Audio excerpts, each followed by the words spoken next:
여러분 혹시 대한민국이 세계에서 1등을 찍은 게 뭔지 알고 계세요? 반도체요? 케이팝이요? 아니에요. 바로 고령화 속도와 저출생 기록이에요. 뉴스에서 한 번쯤은 들어보셨을 거예요. 출생률이 또 역대 최저래. 노인 인구가 20% 넘었대. 근데 솔직히 그냥 흘려듣지 않으셨나요? 저도 처음엔 그랬거든요. 아, 애를 안 낳는구나, 노인이 많아지는구나 하고요. 근데 이게 단순한 인구 이야기가 아니에요.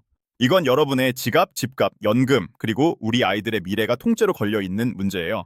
쉽게 말하면 경제적인 쓰나미가 이미 우리 쪽으로 달려오고 있는데 많은 분들이 그걸 모르고 계신 거예요. 지금 뉴스를 보면 두 가지 반응밖에 없어요. 한쪽에서는 나라 망한다, 큰일 났다 하고 공포를 조장하고, 다른 한쪽에서는 정부가 대책 내놨으니 괜찮을 거다 하고 희망 고문을 하죠. 근데 정작 골드만삭스나 JP모건 같은 월가의 큰손들은 완전히 다른 계산을 하고 있어요. 우리가 뉴스 헤드라인에 휩쓸려 있는 동안 스마트한 돈들은 이미 이 인구 구조 변화 속에서 누가 망하고 누가 돈을 버는지 분석을 끝냈거든요.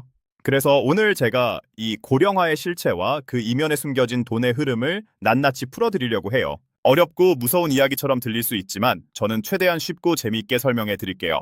경제를 처음 접하시는 분들도 끝까지 보시면 아, 이게 나한테 이런 영향을 주는 거구나 하고 딱 감이 잡히실 거예요. 이 위기 그냥 두려워만 할 게 아니에요. 어떻게 우리에게 기회가 될 수 있는지 오늘 끝까지 함께 봐요. 첫 번째 이야기, 지금 대한민국 얼마나 심각한가요? 자, 먼저 현실부터 정확하게 짚고 넘어갈게요. 대한민국은 2024년 12월을 기점으로 공식적으로 초고령 사회에 진입했어요. UN 기준으로 65세 이상 인구가 전체의 20%를 넘으면 초고령 사회라고 하는데 우리가 딱 그 선을 넘은 거예요. 근데 여기서 진짜 소름 돋는 건 숫자가 아니라 속도예요. 일본이 고령 사회에서 초고령 사회로 가는데 11년이 걸렸어요. 유럽은 수십 년이 걸렸고요.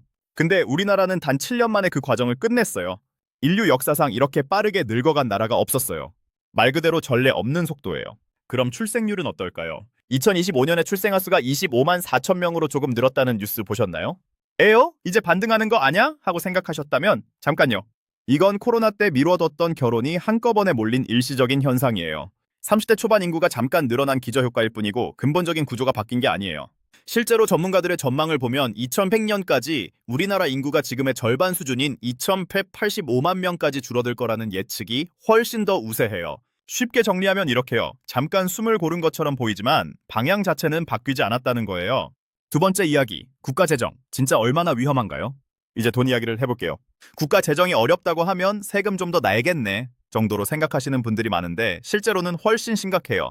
기획재정부의 장기재정 전망 보고서를 보면 지금처럼 국가 돈을 쓰다가는 2025년에 국가 채무 비율이 GDP 대비 156%를 넘게 돼요. 지금이 50% 수준이니까 3배 넘게 뛰는 거예요. 성장률이 0%대로 주저앉으면 173%까지 올라갈 수도 있어요. 이게 어느 정도냐면 나라가 망하기 직전에 빚더미에 올라앉는다고 보시면 돼요. 그럼 우리가 매달 내고 있는 건강보험이나 국민연금은 어떻게 될까요? 건강보험은 2026년부터 적자로 돌아서고 2033년이면 기금이 바닥나요. 지금으로부터 불과 8년 뒤 이야기예요. 노인장기 요양보험은 더 빨라요. 2030년이면 준비금이 소멸해요.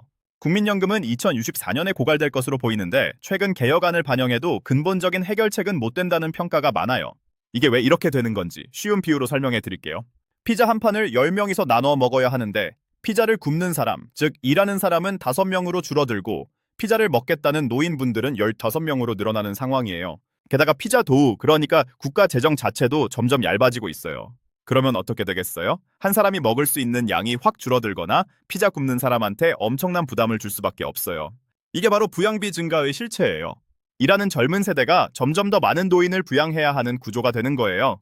세 번째 이야기, 부동산은 어떻게 되나요? 고령화가 경제를 흔드는 가장 직접적인 경로 중 하나가 바로 부동산이에요. 요즘 집값 얘기가 많지만 사실 진짜 봐야 할 숫자는 따로 있어요. 바로 빈집 데이터예요. 2023년 기준으로 우리나라 빈집이 153만 호를 넘었어요. 2015년보다 무려 43%나 급증한 수치예요.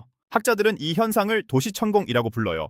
뼈에 구멍이 숭숭 뚫리는 골다공증처럼 도시 곳곳에 빈집이 생기면서 도시 기능 자체가 마비되는 거예요. 집 옆에 빈집이 생기면 치안도 나빠지고 주변 집값도 같이 떨어지겠죠. 결국 지방에서는 학교, 병원, 도로 같은 기본 인프라를 유지할 세금조차 없어서 서비스가 중단되는 상황이 실제로 벌어지고 있어요. 그럼 부동산 투자는 이제 끝난 걸까요? 월가의 큰손들은 이미 발빠르게 움직이고 있어요. 지방 부동산은 과감하게 정리하고 인구가 계속 모여드는 서울이나 용산, 성수 같은 핵심 지역 또는 로봇과 AI가 관리하는 스마트시티 관련 자산에만 집중하는 전략이에요. 부동산 전체가 위기가 아니라 극단적인 양극화가 심해진다는 거예요. 네 번째 이야기, 의료 시스템은 왜 무너지고 있나요? 고령화 시대에 가장 수요가 폭발하는 곳이 어디일까요? 당연히 병원이에요. 근데 지금 우리나라 의료 현실을 보면 아이러니하게도 반대 방향으로 가고 있어요.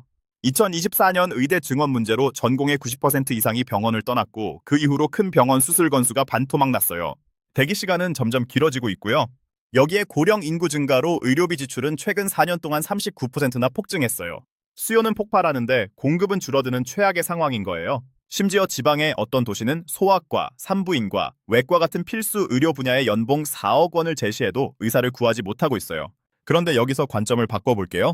옛날 골드러시 때를 생각해보세요. 금을 캐러 간 사람들보다 청바지랑 곡괭이를 판 사람들이 훨씬 더 많은 돈을 벌었잖아요. 지금 이 의료 위기 속에서 스마트한 돈들이 주목하는 게 바로 의료 AI와 디지털 헬스케어예요. 의사가 부족하니까 AI가 엑스레이를 판독하고 로봇이 수술을 보조하는 시대가 강제로 앞당겨지고 있는 거예요. 지금 이 시대의 곡괭이가 바로 의료 AI인 셈이에요. 다섯 번째 이야기. 그럼 어디서 기회를 찾나요? 자, 이제 진짜 돈이 되는 이야기를 해볼게요. 일할 사람이 줄어들면 나라가 망할 것 같죠? 근데 우리에게는 비밀 병기가 있어요. 바로 AI와 로봇이에요. 일론 머스크도 인구 붕괴의 유일한 해결책은 AI와 로봇이라고 강조했을 정도예요. 지금 반도체 시장이 뜨겁게 달아오르는 이유가 바로 여기에 있어요. 메모리 슈퍼사이클이라는 말 들어보셨나요?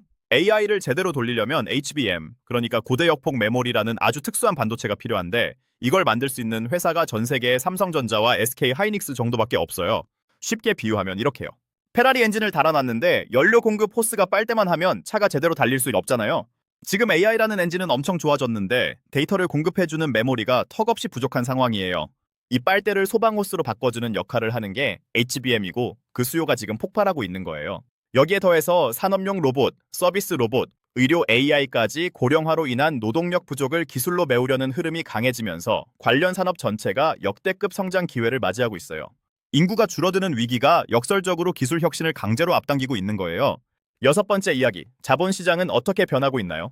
마지막으로 정말 흥미로운 이야기 하나 해드릴게요. 요즘 주식시장에서 수익률이 제일 높은 세대가 누군지 아세요? 놀랍게도 70대 이상 어르신들이에요. 2026년 초 데이터를 보면 70대 이상의 평균 수익률이 58.8%로 2030대의 약 30%보다 거의 2배 가까이 높아요. 왜 그럴까요? 이 어르신들은 단타를 치지 않아요. 묵직하게 삼성전자나 우량주 ETF에 넣어두고 기다리는 거예요. 특히 퇴직연금을 안전한 예금 대신 주식형 자산으로 옮기면서 반도체 랠리의 수익을 그대로 가져가셨어요. 여기에 정부도 힘을 더하고 있어요. 코리아 디스카운트, 그러니까 한국 주식이 실제 가치보다 저평가되는 문제를 해결하려고 상법까지 개정하면서 기업들이 배당을 더하고 자사주를 소각하도록 압박하고 있어요. 자사주 소각이 뭐냐고요? 피자 한 판을 8조각으로 나눌 때보다 4조각으로 나눌 때 한 조각이 더 커지잖아요. 회사가 주식수를 줄여주면 내가 가진 주식 가치가 자동으로 올라가는 거예요. 고령화로 나라가 어려워지는 것 같지만 자본시장은 오히려 더 투명해지고 주주에게 유리한 방향으로 바뀌고 있다는 게 핵심이에요. 자, 오늘 이야기 정말 길었죠? 마지막으로 핵심만 딱 정리해드릴게요. 첫 번째, 현실은 냉혹해요. 대한민국은 인류 역사상 가장 빠른 속도로 고령화가 진행되고 있고 2026년부터는 건강보험과 연금 적자가 본격적으로 눈앞에 닥쳐올 거예요. 이건 먼 미래의 이야기가 아니에요. 지금 당장 우리 월급에서 나가는 보험료와 연금이 직접적으로 영향을 받는 문제예요. 두 번째, 하지만 기회는 분명히 있어요. 일할 사람이 줄어드는 노동력 부족은 기업들에게 AI와 로봇 도입을 강제하고 있고 이건 반도체, 로봇, 의료 AI 분야에 역대급 성장 기회를 만들어주고 있어요. 위기와 기회는 항상 같이 오거든요. 세 번째, 돈의 흐름을 따라가세요. 코리아 디스카운트 해소와 주주 환원 정책은 우리 주식의 실제 가치를 높여줄 거예요. 이미 현명한 투자자들은 이 흐름을 타고 있어요. 뉴스 헤드라인에 흔들리지 말고 큰 그림을 보는 연습을 하셔야 해요. 네 번째, 리스크는 반드시 관리하세요. 인구 붕괴라는 큰 흐름은 우리가 막을 수 없어요. 하지만 자산을 잘 배분하고 기술주 중심의 포트폴리오를 구성하면서 만약을 대비해 금이나 달러 같은 안전 자산도 일부 챙겨두는 전략이 필요해요. 한 곳에 모든 걸 걸지 않는 것, 그게 가장 기본이에요. 결국 고령화 시대는 이미 시작됐고 우리는 그 한가운데 서 있어요. 무섭다고 눈 감으면 아무것도 안 보여요. 현실을 똑바로 직시하고 내가 할 수 있는 준비를 하나씩 해나가는 것, 그게 우리가 할 수 있는 가장 현명한 선택이에요. 오늘 영상이 조금이라도 도움이 되셨다면 좋아요와 구독 한 번씩 눌러주세요. 여러분이 누르는 그 버튼 하나가 저한테는 정말 큰 힘이 돼요. 그리고 궁금한 경제 이야기나 알고 싶은 종목 있으시면 댓글로 편하게 남겨주세요. 제가 직접 찾아보고 다음 영상으로 가져올게요. 알림 설정도 꼭 해두시고요. 우리 다 같이 경제 공부하면서 현명한 투자자가 되어봐요. 다음 영상에서 또 만나요.